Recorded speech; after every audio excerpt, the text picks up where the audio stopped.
Bonjour à tous, 12h, un peu plus que 35 minutes, mais on démarre après la pub. Bonjour à tous, bonjour Céline.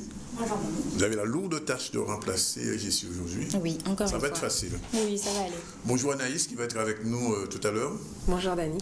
Tout à fait. Bon, alors aujourd'hui, la barque est chargée, comme tous les vendredis, c'est la fin de semaine. On va recevoir donc Anaïs Top tout à l'heure pour d2.com. Je vais vous expliquer tout à l'heure ce que c'est. On recevra plus tard Vanessa Félixin qui parlera de l'économie pour tous. Et puis bien sûr, plus tard, à partir de 13h, c'est le C'est dans la presse avec nos confrères habituels du progrès social que vous avez sûrement déjà lu ou que vous aurez à lire, de nouvelles semaines et aussi du petit journal, nos confrères et consoeurs qui seront là tout à l'heure pour recevoir le maire de Pointe-à-Pitre, Henri Bangou, qui est vice-président de Cap Excellence. Nous serons donc en terrain connu, n'est-ce pas Anaïs? Voilà. Sinon, Céline, les titres. Oui, alors Dani, au sommaire de ce vendredi 22 avril, hier après-midi, des jeunes du service civique sont allés à la rencontre des personnes âgées du foyer Gertière Archimède de Pointe-à-Pitre, une activité qui fait partie des missions du service civique, mais surtout qui a permis aux personnes âgées de se sentir un peu moins seules.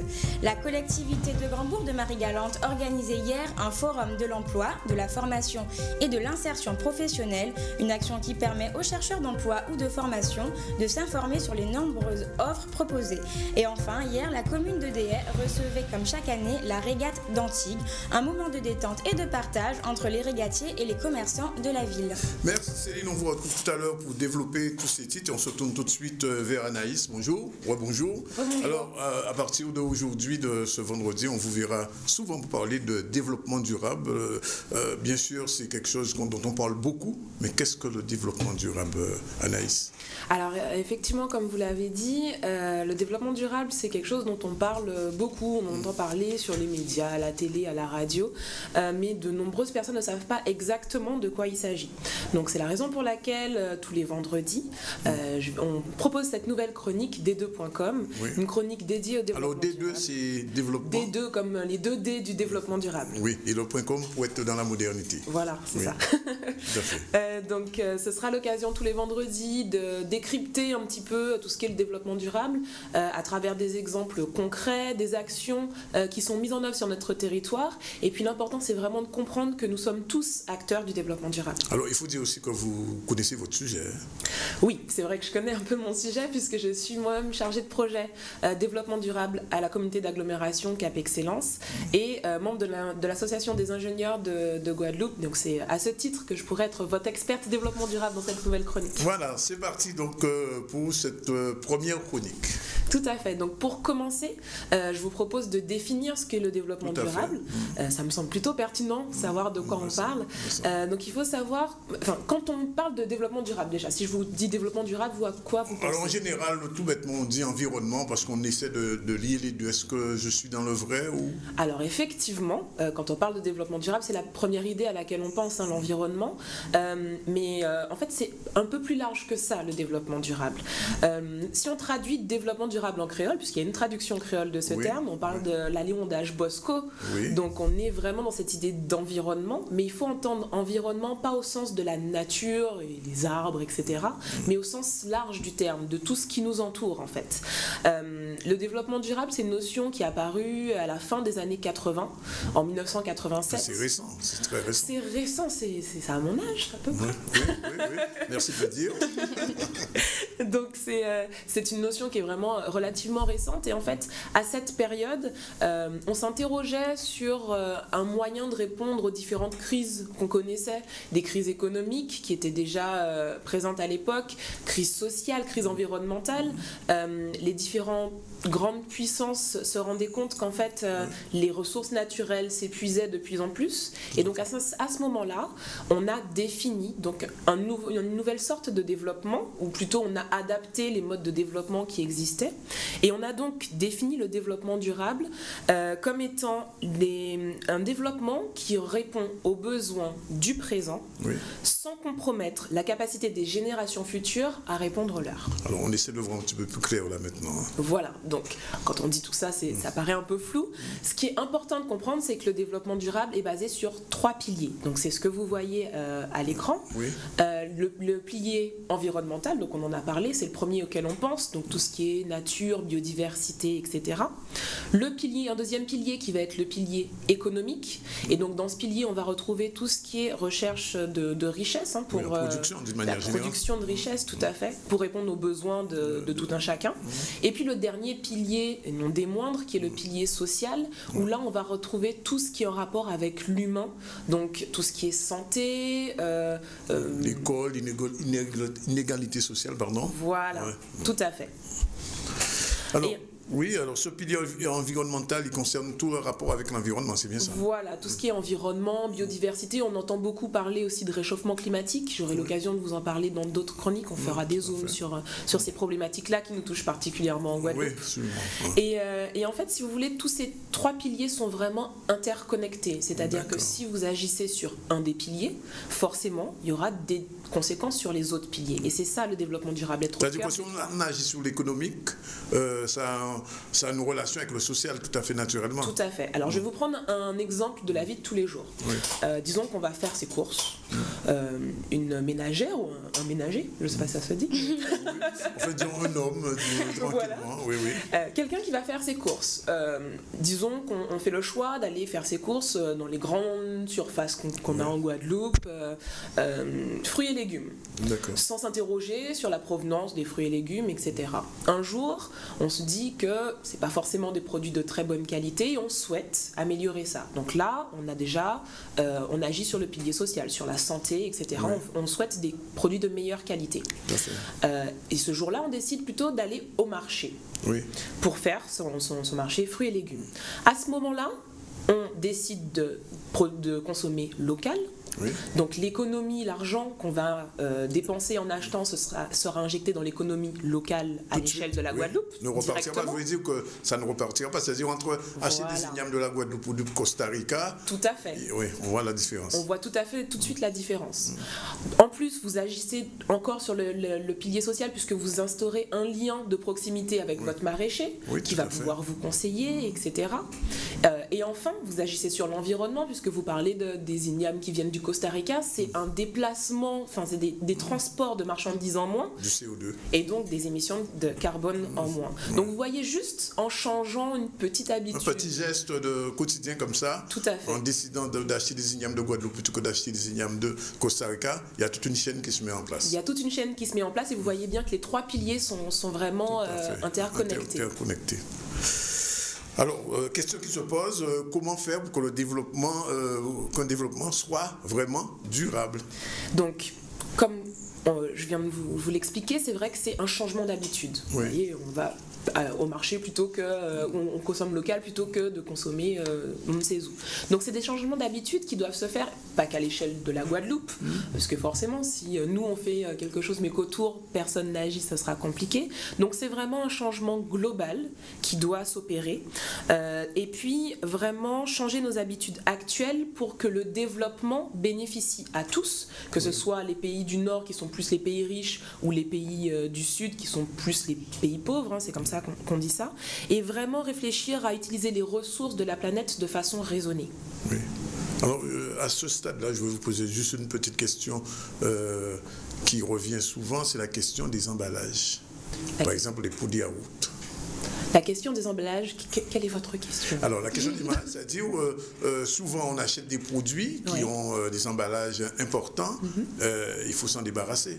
Tout à fait. Donc là, c'est encore une action qu'on peut avoir, effectivement, de se dire que plutôt que d'acheter des produits qui sont suremballés, préférer des produits où on a moins d'emballage. Pourquoi? Puisque ça veut dire qu'en bout de chaîne, on aura moins de déchets.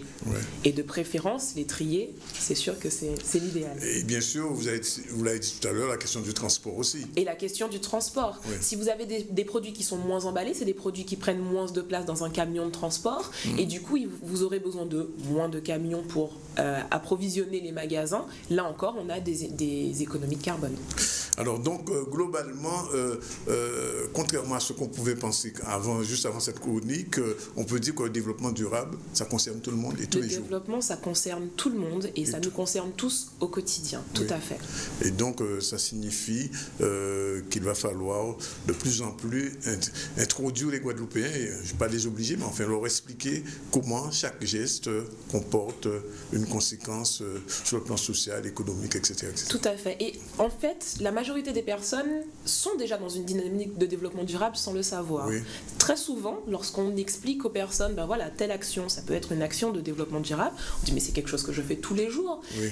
Je pense que c'est plus une question de prise de conscience sur ce que l'on fait déjà et ce qu'on peut faire pour améliorer encore plus les choses aux différentes échelles en fait. Oui. Alors Anaïs, avant de se quitter, je vais simplement vous permettre de rappeler aux gens ces trois piliers qui sont fondamentaux. Voilà, donc dans le développement durable, on retrouve les trois piliers que sont l'environnement, l'économie et le social. Et tout au long des chroniques du vendredi, je vous proposerai vraiment d'aller faire des zooms en fait sur ces trois piliers, ce qu'on peut faire dans ces trois piliers pour développer plus durablement déjà notre petite île et puis à plus grande échelle, bien évidemment. Alors nous sommes au dernier jour du Terra Festival, ça tombe bien. Tout à fait. On l'a pas fait exprès, mais c'est arrivé comme ça. Quelle relation qu'il y a entre ce que vous dites et le Terra Festival? Alors, comme vous le dites, on est au dernier jour du Terra Festival. Le Terra Festival, c'est le festival des films de l'environnement et du développement durable. Oui. Donc, dans ce festival qui a lieu tous les ans, à la même époque, vous avez un certain nombre de projections qui sont majoritairement gratuites, d'autres événements, des expositions, etc., qui vont vous présenter différents aspects du développement durable. Vous avez des films sur les déchets, des films sur le réchauffement climatique, des films sur l'éducation dans les pays en voie d'émergence. Donc c'est très intéressant de voir tout ce qui se passe en matière de développement durable. C'est gratuit, il faut en profiter. Et ça se termine dimanche. Donc je vous invite vivement à aller sur le site du Terra Festival, www.terrafestival.org. Voilà. Bien écoutez, on vous remercie. On se retrouve la semaine prochaine. On parlera de quoi, vous savez déjà? Oui, donc on parlera vraiment de ce qui est mis en œuvre, les outils qui sont mis en œuvre sur le territoire français et puis en Guadeloupe en matière de développement durable. Voilà, c'était donc la première chronique, souvenez-vous, d2.com.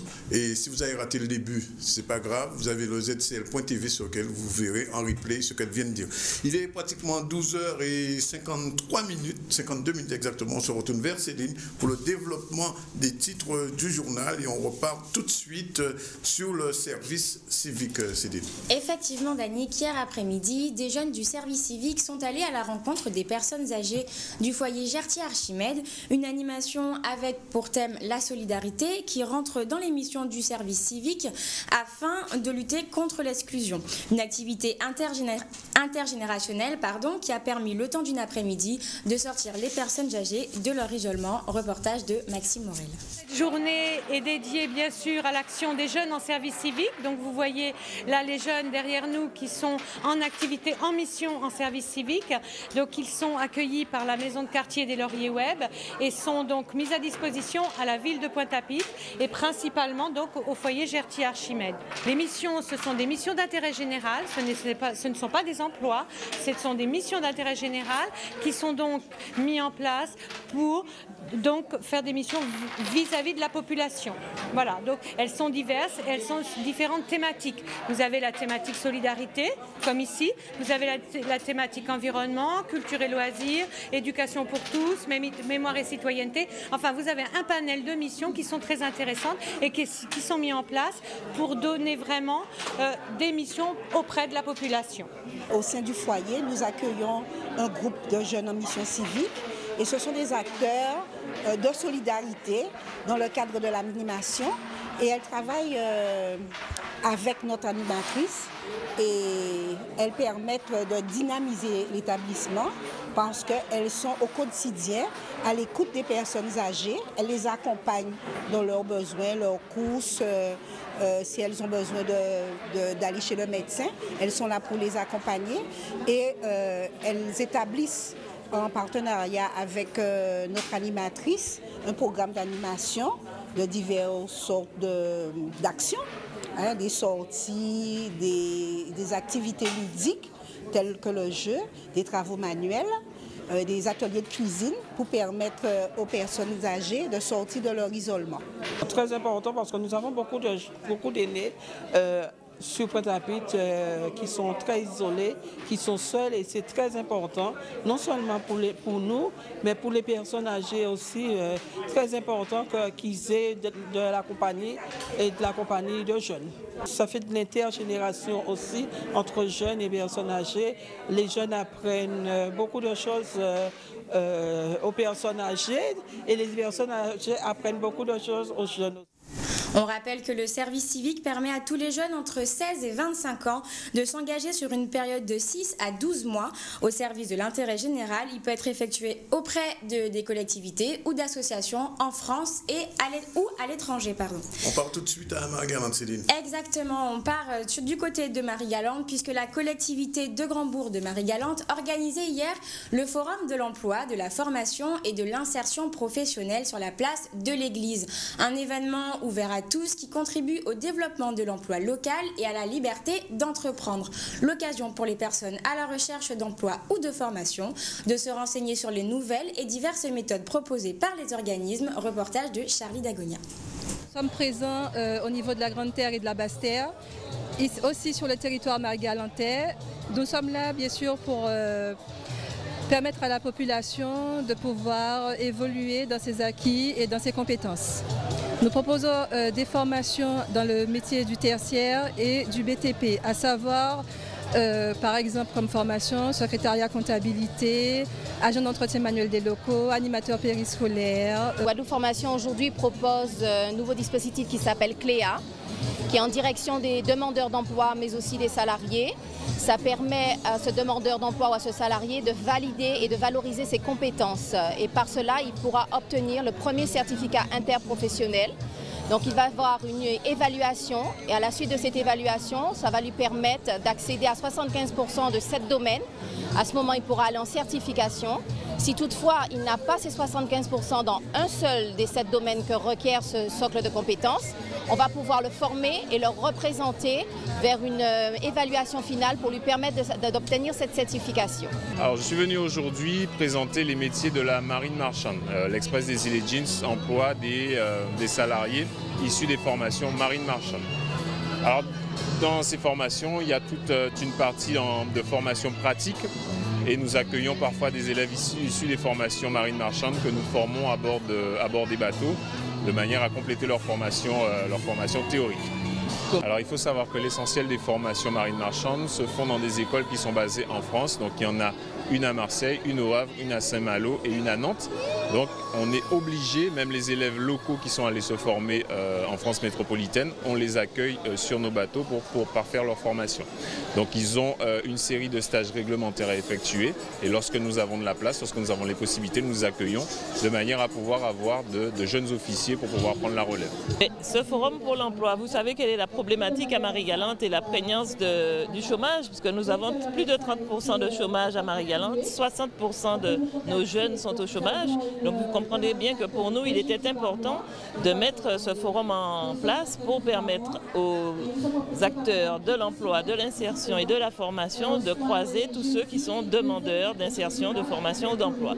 Donc voilà ce qui a motivé la mise en place par l'équipe municipale de ce forum et les partenaires nombreux, puisque nous avons plus de 35 partenaires, ont accepté de jouer le jeu et c'est ainsi que vous ferez le tour des stands et vous verrez que tous les acteurs importants du territoire de Guadeloupe sont présents à ce forum aujourd'hui pour accompagner notre jeunesse à faire connaître ou à s'informer ou à trouver des opportunités ou au moins prendre le pouls de savoir l'existant mis à disposition de notre jeunesse et de tous les demandeurs d'emploi.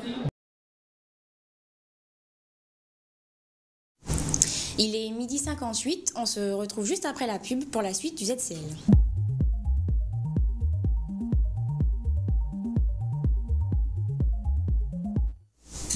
Voilà, il est pratiquement 13h04. On va continuer le ZCL. Je vous rappelle que d'ici une dizaine de minutes, on va recevoir le maire de Pointe-à-Pitre, Jacques Bangou, qui est là avec nos confrères de la presse hebdomadaire. Mais dans l'immédiat, on revient tout de suite aux infos avant la chronique économique Céline, c'est reparti pour le MAC qui se passait quelque chose hier après-midi. Oui, exactement. Donc hier après-midi, l'association Kanaoa et la compagnie de théâtre de rue Grand Bois ont réalisé une œuvre collective autour du thème du carnaval. Une action qui s'inscrit dans le cadre du programme de médiation culturelle du Mémorial Act et qui a permis aux élèves du lycée Carnot de s'initier aux techniques du papier mâché. Un moment ludique et de partage que les élèves ont eu l'air d'apprécier. L'œuvre finale sera exposée ultérieurement sur le site même du Mémorial. Un reportage signé Maxime Morel. Aujourd'hui, on est en partenariat avec le Mémorial Act. Donc on accueille dans le cadre de l'atelier chantier d'insertion des écoles, des établissements scolaires à l'initiative du Mémorial Act dans le cadre de leur programme de médiation culturelle et avec l'idée de transmettre les techniques de papier mâché qui sont les nôtres pour réaliser une œuvre collective avec tous ces enfants. On reçoit plus de 200 enfants en l'espace d'une semaine. Le Mémorial Act en tant que centre de la mémoire, de l'expression caribéenne essentiellement, a souhaité justement faire découvrir aux élèves ces techniques donc, de réalisation de masques dans le cadre de l'accès à la culture. Voilà. Donc, en gros, c'est une thématique qui est, comment dirais-je, vraiment en lien avec la scénographie du Mémorial Act, qui propose également une île sur le carnaval. Et donc, il était tout naturel finalement de marquer le coup en s'intéressant à cette problématique donc, de la facture des masques de carnaval. Voilà. Les enfants passent peu de temps dans l'atelier, mais suffisamment de temps pour s'approprier les techniques qui sont finalement facilement transmissibles autour du papier mâché. Donc il se trouve qu'on transmet aujourd'hui la manière de faire de Jacmel en Haïti, qui est une mecque du papier mâché. Et donc on réalise une œuvre collective. Donc on a fait une structure sur laquelle va venir s'agréger toutes les petites choses qu'ont le temps de faire les enfants, le temps qu'ils passent dans l'atelier. Donc en fait, on est vraiment dans l'esthétique, je dirais, de la grande rue à Port-au-Prince, où il y a des ateliers d'artistes qui travaillent vraiment sur l'amalgame de choses, la juxtaposition de choses comme ça qui créent une œuvre. Donc on s'est inspiré de ça parce qu'il se trouve que cette année, nous, on travaille vraiment autour d'Haïti. On a reçu des plasticiens haïtiens. On prépare un spectacle de théâtre de rue autour de l'imaginaire du carnaval de Jacmel en Haïti. Donc voilà, on va amalgamer toutes ces petites choses que font les enfants pour en faire une œuvre collective. Voilà, 13h07 et comme je vous l'ai dit, comme tous les 15 jours, la chronique L'économie pour tous, et cette fois c'est avec Vanessa Falix. Bonjour. Bonjour. Aujourd'hui on va parler des tendances démographiques et leurs conséquences dans les régions ultra-périphériques. Tendances démographiques, on peut parler de dépopulation, des changements qui se font dans nos pays. On commence tout de suite par la première question. Pourquoi avez-vous voulu traiter de ce sujet? Alors d'abord, avant de répondre à votre question, eh bien, tendance démographique et régions ultra-périphériques, ce n'est pas clair pour tout le monde. Oui. Alors tout d'abord, lorsqu'on parle de tendance démographique, cela renvoie à la natalité, à la mortalité, à la fécondité et à la migration. Oui. Et les régions ultra-périphériques, ce sont des territoires qui appartiennent à l'Union européenne, mais qui ne se situent pas sur le continent européen. Donc pourquoi est-ce que j'ai décidé de traiter ce sujet? Eh bien c'est parce que depuis les années 50, il y a une forte migration de la population des départements d'outre-mer qui se localise principalement sur les personnes qui sont en âge de travailler, et donc ceci a des répercussions, de fortes répercussions, que ce soit sur le taux de chômage, le taux d'emploi et le niveau de qualification. Oui, alors vous voulez dire que les gens ont commencé à quitter ces régions pour migrer vers la France, c'est ça? Oui, c'est ça. Oui. Alors est-ce que ça a des conséquences sur la baisse de la natalité? Eh bien, pour commencer, entre les années 1950 et début des années 1970, il y avait une forte fécondité. Le niveau était de 6 enfants par femme. Et, par femme ou par famille? Non, oui. Oh bien, par femme. Et donc, cela a très rapidement baissé, et où on dénote en 2009 un niveau de fécondité de 2 enfants par femme. Oui.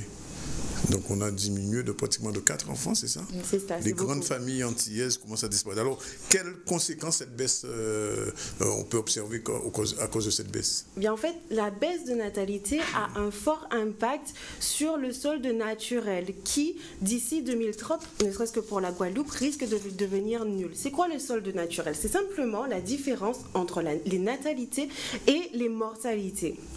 Et donc, d'ici 2030, ne serait-ce que, pas seulement pour les Guadeloupéens, mais pour toute la population des Outre-mer, eh bien, il y aura plus de personnes âgées que de personnes jeunes. Plus d'un tiers de la population aura plus de 60 ans, ce qui est énorme.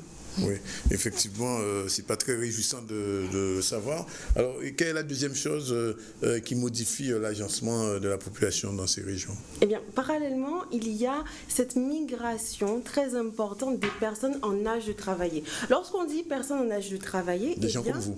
Oui, comme moi, alors qui ont entre 15 et 64 ans. En effet, plus d'un tiers de la population des DOM, martiniquais, guadeloupéens, guyanais, eh bien, réside en France, soit 36% pour la Guadeloupe. Et en fait, à noter que c'est la France, avec la création du BUNIDOM en 1963. Alors ça s'appelait Bureau des migrations des DOM, effectivement, oui. Voilà, qui a fortement encouragé de préférence la population antillaise jeune à partir vers la France afin d'être, comment dire, comme un emploi quelquefois, oui. Voilà, une main-d'œuvre pas chère. Et pas spécialisée. Alors, à quel âge se fait généralement ce type de départ? À quel âge on part, on quitte son pays?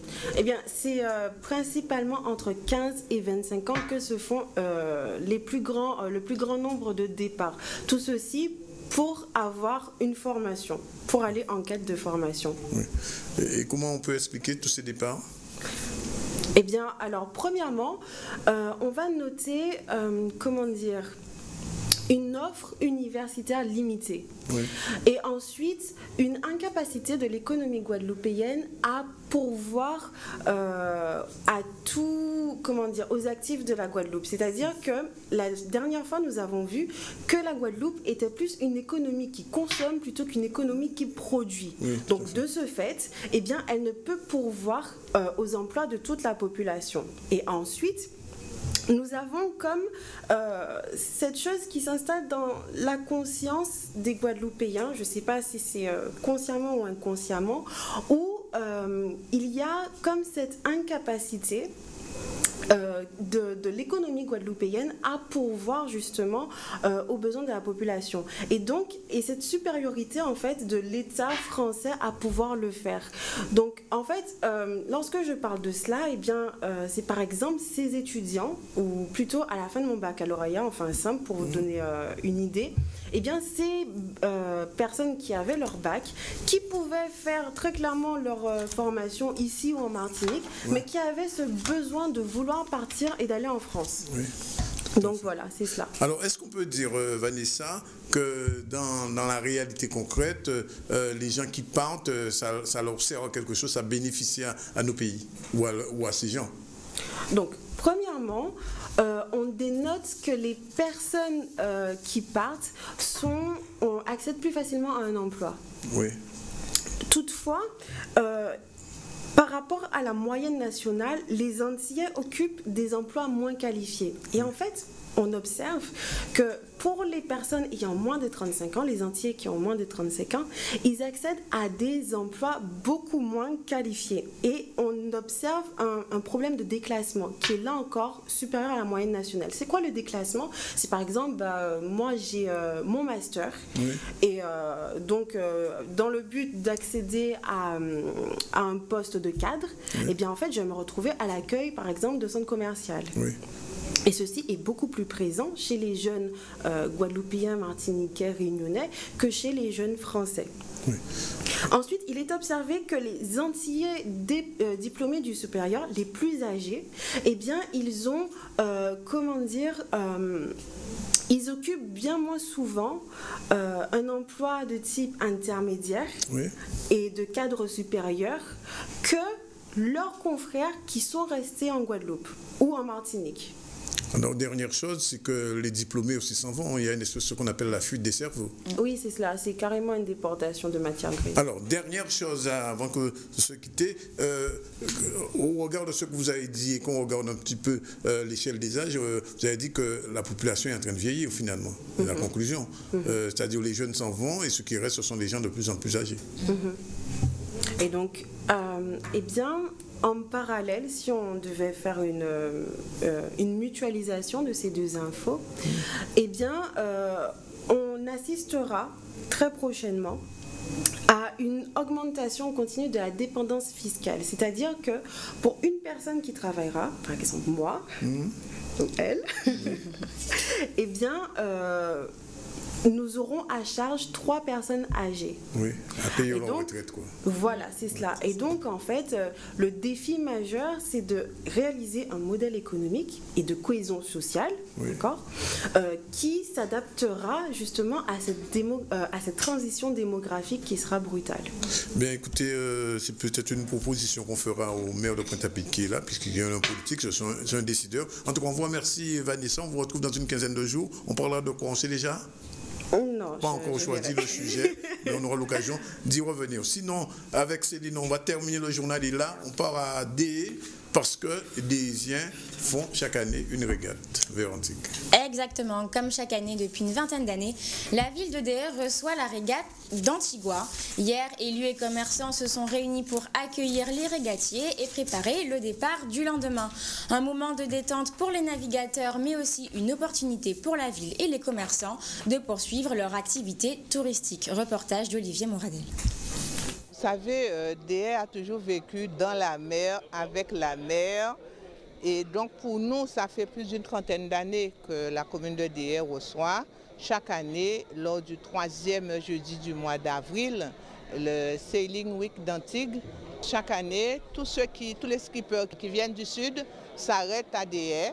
Et là, ils font leur briefing et leur débriefing pour le lendemain, de façon à pouvoir prendre le départ au large de Grand-Anse le lendemain aux environs de 7 heures. Ces organisateurs nous ont demandé depuis déjà plusieurs années d'organiser la ligne de départ des Antigua, qui est en fait la régate de ralliement de la Sailing Week qui se déroulera à partir de samedi à Antigua donc, et qui va réunir plus de 100 bateaux, parmi eux des bateaux extrêmement prestigieux. On attend une trentaine de bateaux sur la ligne de départ. Ils viennent d'Australie, de Nouvelle-Zélande, des USA, d'Angleterre, d'Irlande, de Trinidad, de Saint-Martin, d'un peu partout en fait.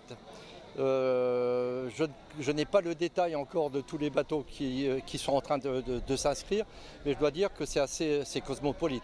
Nous arrivons aujourd'hui, nous avons parti à 7 h ce matin et arrivons à 1 h cet après-midi.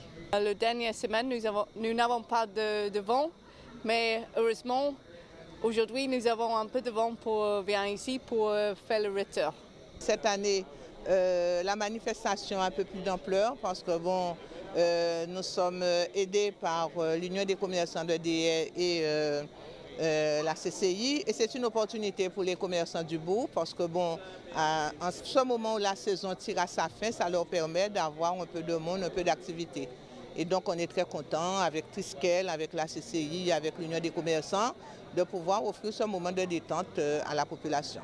C'est-à-dire qu'on devait s'impliquer dans la mesure que ça fait quand même 20 ans que nous recevons la régate qui va à Antigua, ça s'appelle la régate d'Antigua, et le départ se fait à DE.